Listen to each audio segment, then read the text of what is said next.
اعوذ باللہ من الشیطان الرجیم بسم اللہ الرحمن الرحیم۔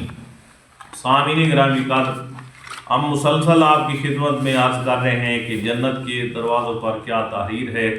صاحب بہار الانوار علامہ مجلسی رحمۃ اللہ علیہ نے اسے لکھا ہے، اور حضرت عبداللہ ابن مسعود صحابی رسول سے یہ حدیث ہے، تو ہم یہ آپ کی خدمت میں پیش کر رہے ہیں۔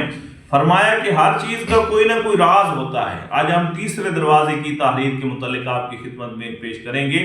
فرمایا کہ ہر چیز کا ایک راز ہے، اور دنیا میں صحت اور سلامتی کا راز کیا ہے؟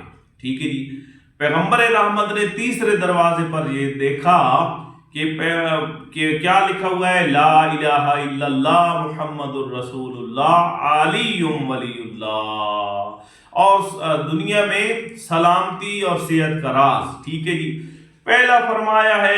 پہلا ہے کم بولنا، مطلب فضول گفتگو نہ کرنا، فضول باتیں نہ کرنا، کم بولنا، یہ ہے پہلا صحت اور سلامتی کا راز۔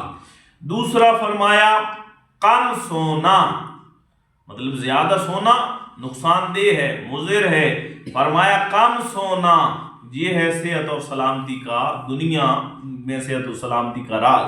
اور تیسرا فرمایا کم چلنا، کم مسافت کرنا، کم مسافرت اختیار کرنا، یہ بھی صحت اور سلامتی کا ایک راز ہے دنیا میں۔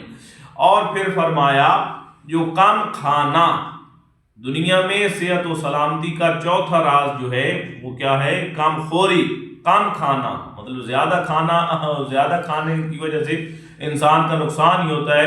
مولا امیر المومنین نے جس طرح ارشاد فرمایا کہ اگر آپ اپنا خوراک کم کرو گے تو آپ کی بیماریاں بھی کم ہو جائیں گی۔